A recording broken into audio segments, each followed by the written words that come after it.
So ayun po mga kababayan, welcome back ulit sa ating munting channel, ang Alex Librada Vlogs.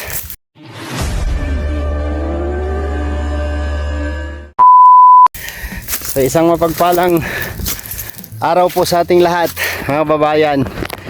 So nandito pa rin tayo sa pangalawang araw dahil pinalinis ko buong area, no? Tingnan niyo po hanggang dito sa may patag. Ito po ay overlooking dito. Napakaganda dito guys. Overlooking. Gagawa kong kubo dito. Habang nakatambay tayo dito, tanaw natin yung bayan ng Pigkawayan. Yan. Yan ang bayan ng Pigkawayan. Bayan ng Pigkawayan. Yan. Makikita natin dyan yung ilaw paggabi, no? Paggabi. Tapos, ito na yung buong area. Ito pong nakatayong mga puno guys is rubber po ito, rubber tree. Ayan, ang layo nga lang ng distansya, no? So, tanim to nila ni Papa. Ayan, no? Ito yung rubber tree. Ayan. Tapos,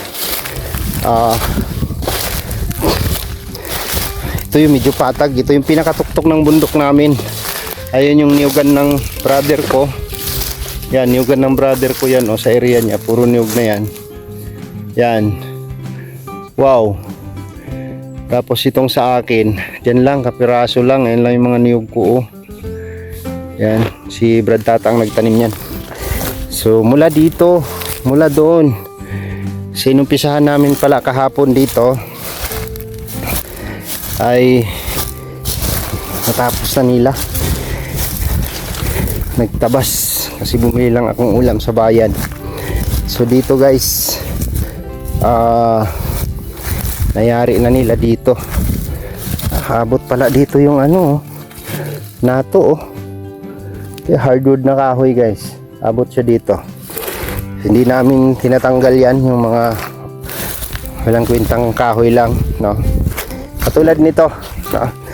Ito yung kahoy na napakalambot, no? Yan, pinuputol namin yan. Tawag dyan sa amin banitlong, no? Ito nakatabi sa rubber, kailangan putulin ito. Nakatabi siya sa rubber. Apektuhan kasi ang rubber niyan guys. Yan. So mula doon sa baba, grabe, apakabangin. Apakabangin, no? So simula doon, grabe, pag naligid ka dito, doon ka pupulutin sa sapa. Yan, yan doon. Ayun, umpisa namin kahapon. Mula doon sa baba hanggang dito sa taas, papunta dito. Dito kasi may mga puno ng rubber, kaya tinuloy ko na siya dito hanggang dito sa taas. Aabutin natin yung mais dito. So mahigit 1 hektarya po ang ating nabuksan ngayon.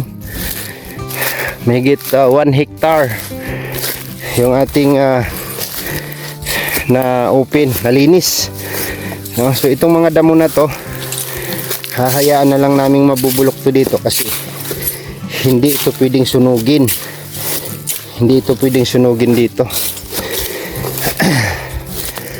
Balak ko dito mag garden,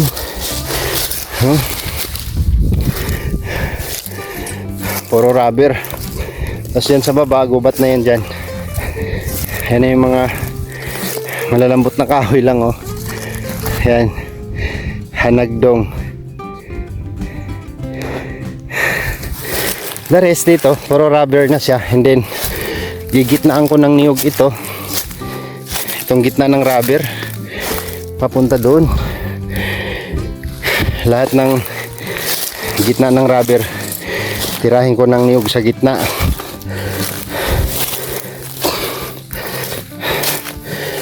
Grabe. Layo mula doon sa baba hanggang dito, hanggang doon pa sa kabila. So mahigit 1 hektarya na po ito. So nandito na sila sa bandang dulo na. Yan o sila oh. Ayan. Pinasama ko na yung rabiran ni Papa para malinis na.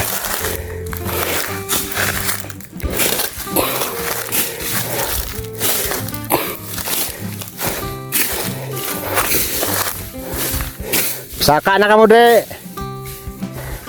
Jo. Jo. Pamo na sina oh. Di na paglaksama na basi mabhagbas mo nang gipang tubo ni Renio dra. Tira mo ng limpyo dra.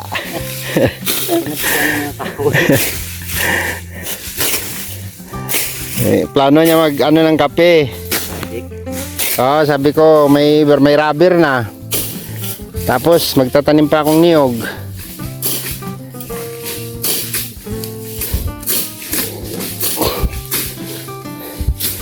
Ayan, puro puno na po ng rubber yan guys. Itong pinapatabasan natin. Nandito, isang hilera. Ilang hilerang rubber yan? 1, 2, 3, 4, 5, 6, 7, 7 hilirang rubber. Ay grabe yan. So balak naming maggawa ng kubo ng kambing dito sa banda rito.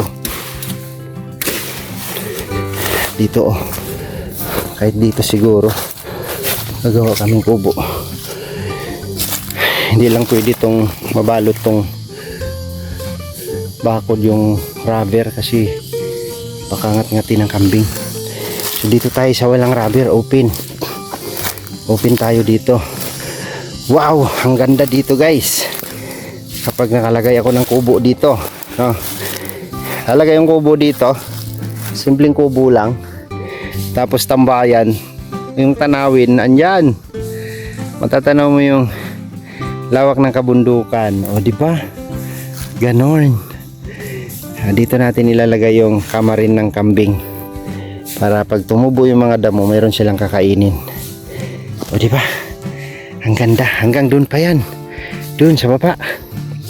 Mamaya tatabasin pa namin yan. So dito, ito yung gilid ng aking mini forest, no?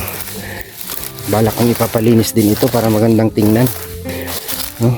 So dito sa area marami ng mga tubong kahoy dito. Ayan o, mga mahogani yan o. Mahogani. Ayan. Ano, mga mahogani. Ito.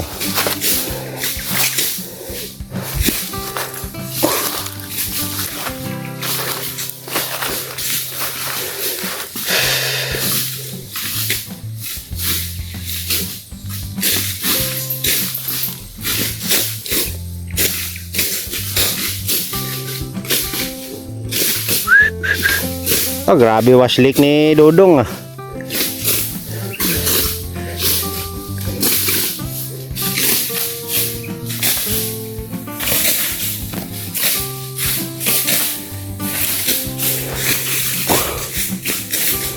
Yan na yung mga puno natin oh. Nagsisilakihan na. No? Ito, bangin yan dyan. Pero gubat na yan dyan. No? Gubat na po yan. Ito yung pinaka gilid ng ating mini forest, no?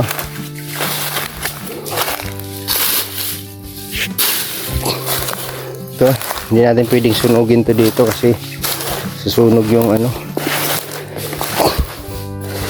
area.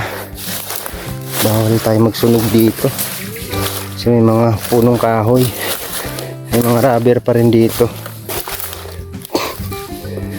Yan o. Ayan na yung ating mga mini forest. Dito tayo sa bandang taas. Yan o. Napuluputan ng mga baging-baging pero hindi nila kayang akyatin yan. Napakataas na po niyan, no? Mga puno. Na na na na na.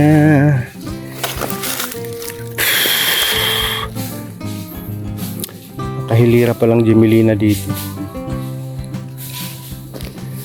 Alright. Grabe. Halawak ng ating pinalinis. Mahigit 1 hektarya.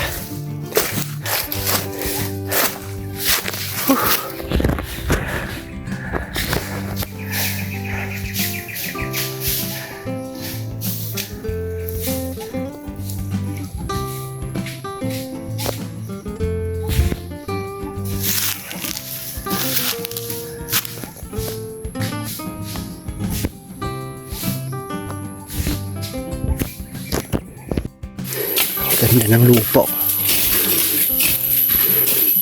Tambok ay yuta. Pwede kuan. Gardening. Putlon. Buyo-buyo. Ito na. Wala may plus na. Ito po kasing kahoy na to, hindi may ito lang malaki. Pero pag ito ang nagdami, papatayin niya lahat ng damo sa ilalim. Para siyang may kamandag. Oh. Ayan mo sila. Ganyan lang yan. Tawag yan sa buyo-buyo. Tawag niya buyo-buyo. Yan natin ang mga magagandang kahoy. Yung quality kahoy. Katulad nito, isang hilirang Gemilina yan. Yan. Isang hilirang Gemilina.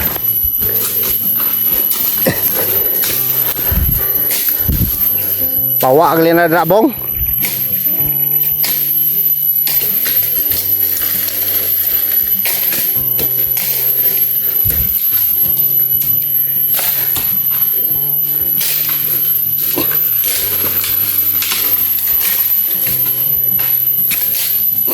Gagawin ko siyang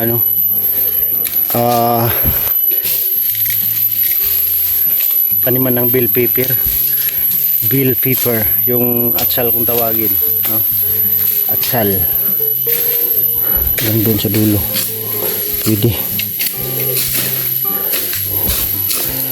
Alright, grabe sukal. Yung isang hilirang Gemilina dito, tinanim ni Papa siguro.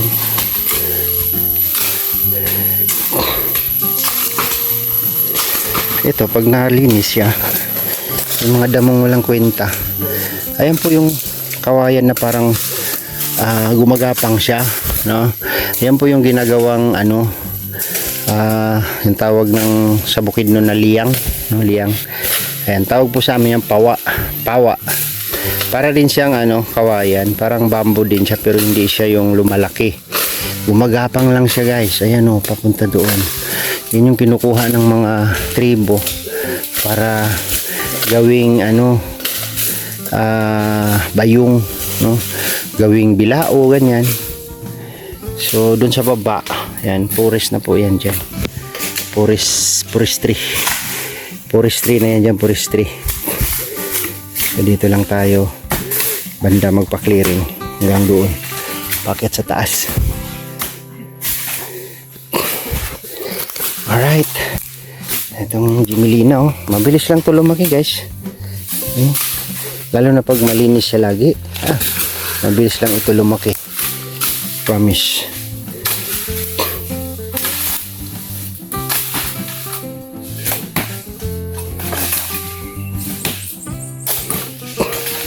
Ganda ito, gawin kong garden. Naman ko ng atsal sa gilid ng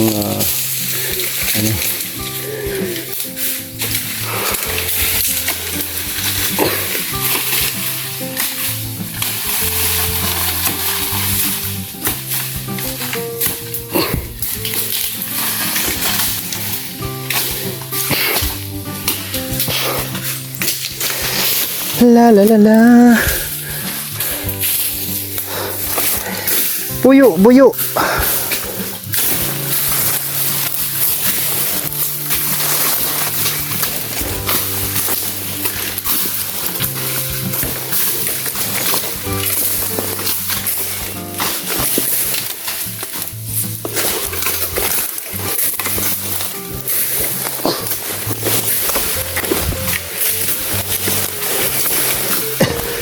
Isa pa wali ka kampo ni ring akuan.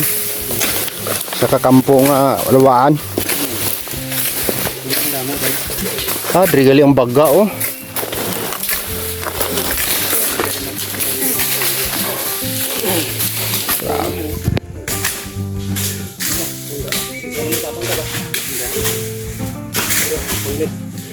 Itong sa kuan, may gamit na sa balay.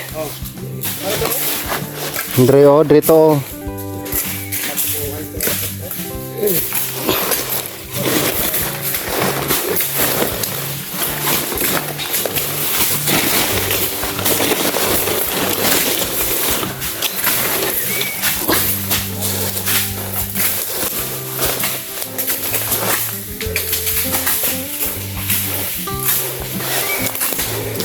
Ay, grabe, daming kahoy dito. Ito na yung mini forest natin dito po. Sobrang kapal ng lawaan. Ang dami. Ano, makakalusot siya dito.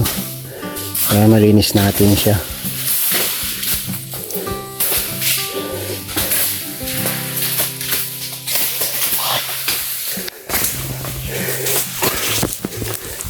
Yung kagandahan kapag na-preserve natin yung gubat, no? Makakatulong tayo sa kalikasan.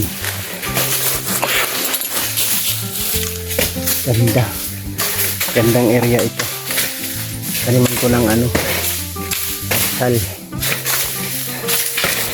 So, magsasaka tayo ngayon dito, magsasaka.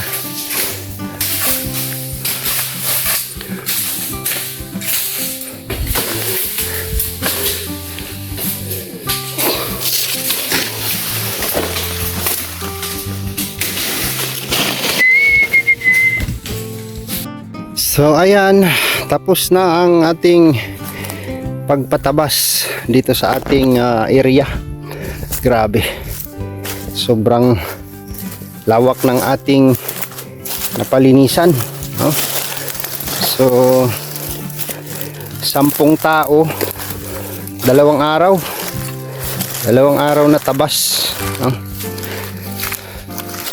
So pagka natuyo itong mga damo na to, yung iba dito pabubulukin na lang ito para makadagdag pa sa ng lupa.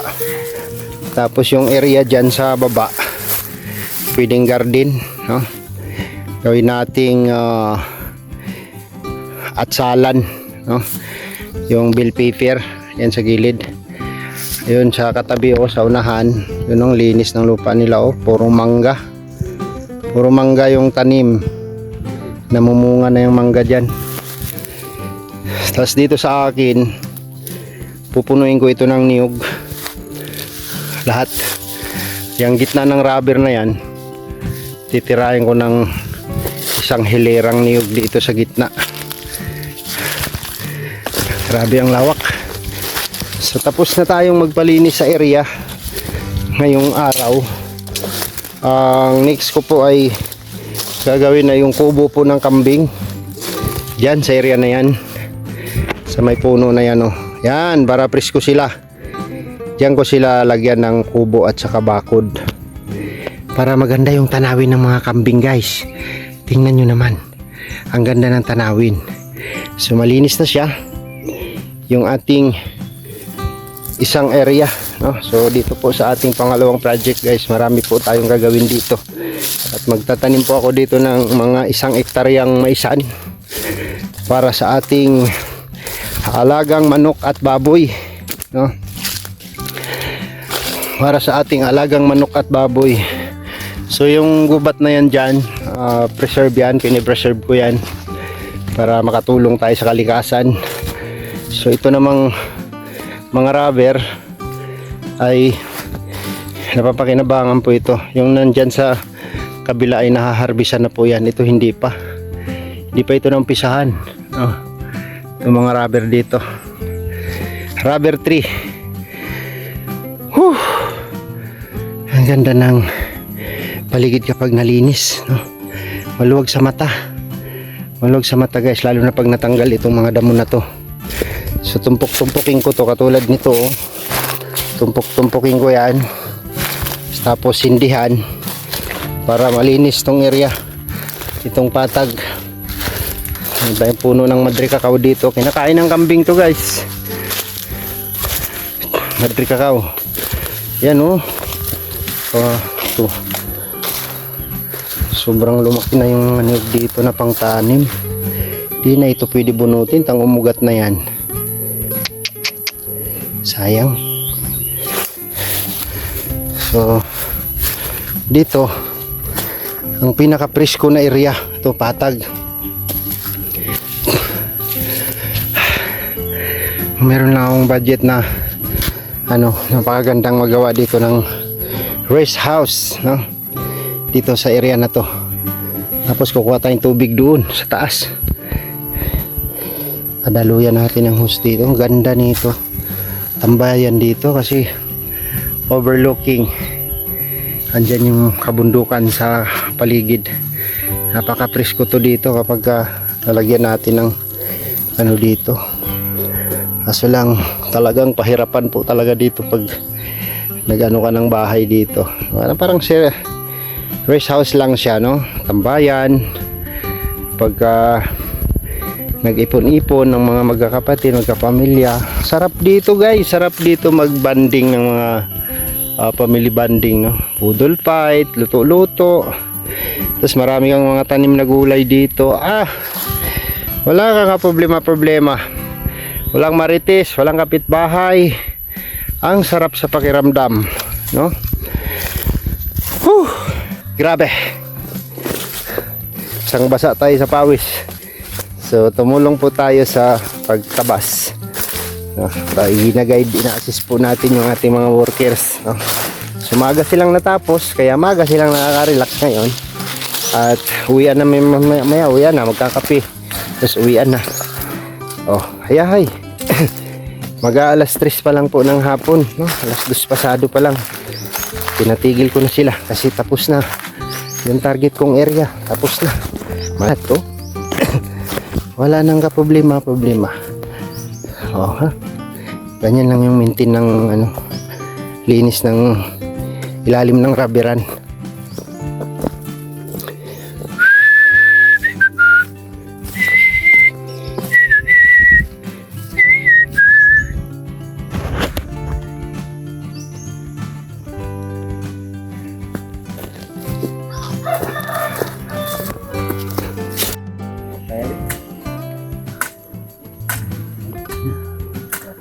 Talagang tulog daw. Paano na nakasongon sa amon si Aras Ataw?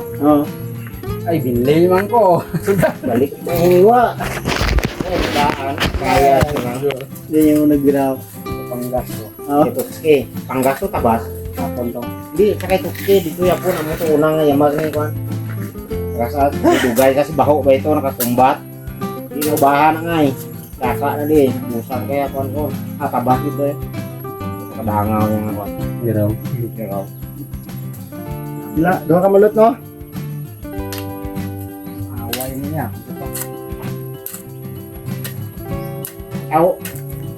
Away, kamusta to? Amo to pag-trail nyo. Ito kong kalahad siya. Ito rin lang kuya ko. Kumuto, wala ka sa to. Puta ka kwa dyan. Tapos balik mo yung ganiniway. Apat ka mo. Si Jojo Kabong. Tudong ko ikaw. Konto. Ikaw. Agyaw mo. Agyaw mo. Yes, minta. May liwat na kong isip siya. Doon ka mo. Lot. Ay pang tubil na ko. Tubil, hindi man uksop to. Puno rin ba itong tangke ko? Ano ko si Butsoy? Kinkem? Ato rin ba ito sa balay itong motor ko? Kinkem ba ito nagpano? Ay, Butsoy ito. Kala ka nga. Kubasa yung motor. Saan? Pula man rin. Sa pula nga. Full tank man eh. Aw, nakuhan. Ayun. Ayaw pa nga pe. Sirit na. Waan mo sige sa gila. Lapit ka, unang maboy. Look.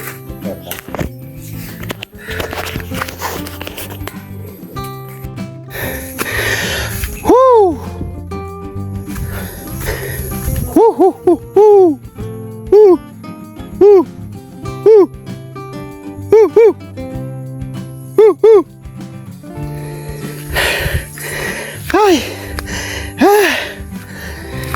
So yun po mga kababayan, tapos na ang ating maghapong gawa dito sa bundok ng Tralala. Pababa na naman tayo. Si Papa naiwan. Ayun ni Papa bumaba. Napapagod daw siyang pabalik-balik. Kaya iyak siya dun, may ulam na siya. Diyan sa matutulog siya, mag-isa lang siya dyan. Kaya nasanay si Papa talaga dito sa kabundukan. Grabe yung ating area, oh. Ang ganda niya na. Malinis na. Kita na yung mga puno ng rubber. So ang susunod namin sa gagawin na yung kubo na ng kambing, kasi nakalinis na tayo dito, no? Wala na, yung mga damo, natabas na yung mga damo, oh. Kakahig-kahigin na lang namin yan. Kapag hindi siya uminit, hindi na namin kailangan sunugin yan. Papabulok na lang namin yan, tapos kakahigin na lang namin papunta diyan sa gilid na yan. Dito sa bandang gilid na to, puro na yan kahoy. Hindi na namin yan ginagalaw kasi yan po yung pipigil sa lupa, no? Kaya puro kahoy yan. So dito kami maglalagay ng area ng kambing, kamarin, no? Dito kami maglalagay ng kamarin. At siyempre dadalhin natin ito ang kahoy na panggatong, no? Kasi walang panggatong doon. Yan. Sanga lang siya, wala tayong problema sa kahoy dito ng panggatong, guys, no? Grabe. So ayan. Oh,